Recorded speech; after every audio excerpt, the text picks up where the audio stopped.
Delawana, and today we're doing an interview with Mr. PKNUCKLE for Swag Magazine CA.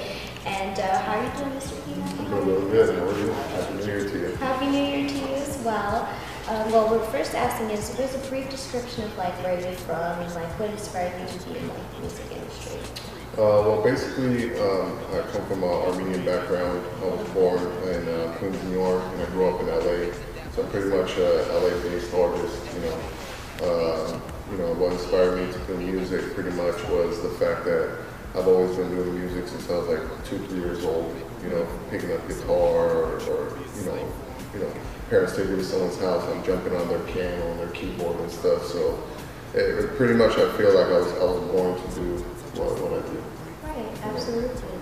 Well, I noticed that you did go back to school and you got your BA, is that correct? Yeah, right. I actually graduated college. What inspired you to go back to school? Well, basically, I went to Cal State Northridge when I was younger, and I felt that if I was going to be in the music business, at the end of the day, it is a business. You can be very talented music artist, but with no background in business, you're not going to have the know-how of all the different things as far as accounting is concerned, or laws and stuff, and business law.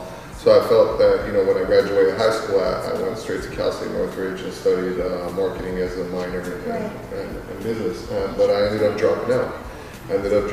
Unfortunately, because at the end of the day, it was very hard to balance music and being in the studio actually physically and being in school physically. I couldn't play two roles at a full pace. Pretty much when I do stuff, I'm an all or nothing type of person. So that affected me when I dropped out of school. Right. But at the same time, I put out some great projects and sold some units. And then 10 years later, I decided it was time to go back and wrap up what I had started, because I hate to leave things unfinished. So I went back and finished it. Oh, that's positive. Everyone out there get your education if you're trying to do music. Definitely do your Definitely get your education, period, because it just keeps your mind exercised, it keeps the hamster running, and there's never a dull moment. There's never a dull moment. You can just read to yourself before you go to sleep, and you're going to be in a better position than next. That's for sure. Well, I also noticed that you opened your own company, Underground Entertainment. How did you come about doing that? Yeah, basically my label is Under the Table. I started that. It's my second independent company. My first independent company was Greedy Green Entertainment, and like I said, we did some numbers with that. Our artist was Killer Tay. We sold about like 50,000 units. We had distribution through Southwest. At the time, the only people with that kind of deal was Dog Pound and SPM, artists out of Texas. So when that all dissolved and stuff, and I left that company and took my name off the paperwork, I started Under the Table, and Under the Table is pretty much me pushing myself as an artist. Right. And how difficult was that for you? It's very hard to push yourself as an artist, as a label, because people think it's easy, out there and all across the world to be independent. And if you have no background of how labels work, if you have no background of what a label does for the artist, then you're never going to succeed, because it's easy just to open a DBA or create some online files. They are not giving out record deals. You can't just go into Capitol and go your demo anymore. Yes, you have to push some numbers. You have to know what a street team is all about. You have to know what marketing and promotions are all about. You have to know what it's like to service your record. You have to know what it's like to create big relationships with DJs.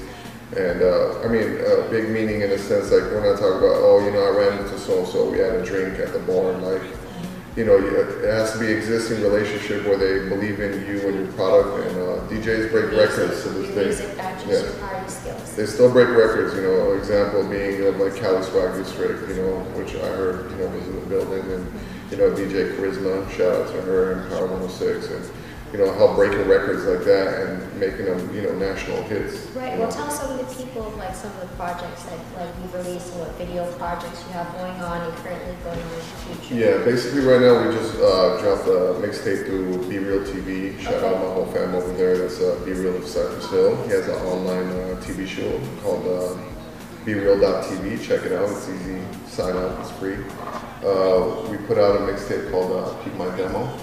And it's basically, the concept of, the old school demos. There's a lot of mixtapes out there and stuff, but I wanted to do something that was, very, very minimal in listening time. Right, and what short major and artists have interesting. you collaborated with? I'm basically working with Exhibit. Okay. I've featured Exhibit on the mixtape. What's that song? I've featured, it's called Block Monsters. Block Monsters? Yeah, produced right. by. I heard that was actually one of my favorites. Thank you. Yes. It's produced by Mailman. That's coming off my EP. I'm dropping the EP with Mailman.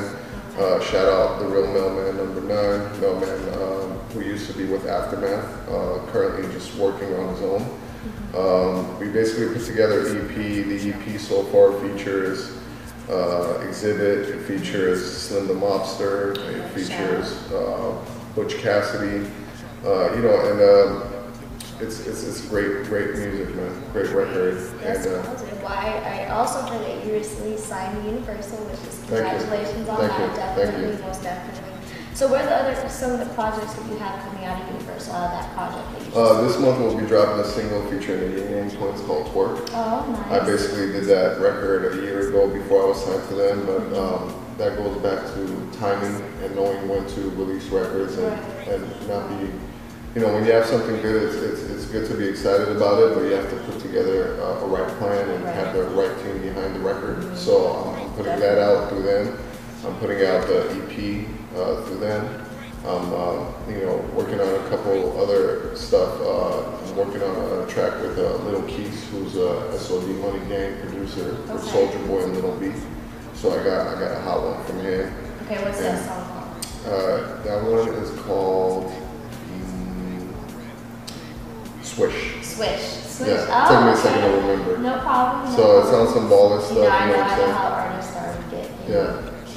our craft. Definitely been there. Yeah. But that's super positive. I'm glad to hear that from you. So that's what you have currently coming out of Yeah, Universal. pretty much. Okay, awesome. So what do you like to do on your off time when you're not recording and you're not in the studio, you're not on the grind? What are some of the things you like to do on your off time? I love working out. I'm in the Working gym out? about 5-6 days a week. Okay. I'm on the Xbox stuff. Call of Duty to me is like yoga. Just lets me clear my mind, and when I'm done playing a couple games, I'm back to what I do. Just kind of cleans the slate and takes away some stress.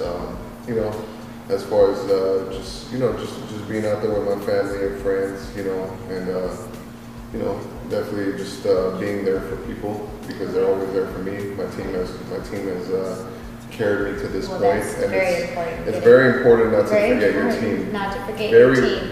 Many artists do it all the time, and even the biggest artists out there right now are dealing with that, where people out there around them are like, yo, I was with so and so for so long, and they just left me out to high and dry, and they did so much for them and sacrifice. It's different to be rolling with the team. It's different to be inside of the team and a player and help make movements, and then just be left out with nothing.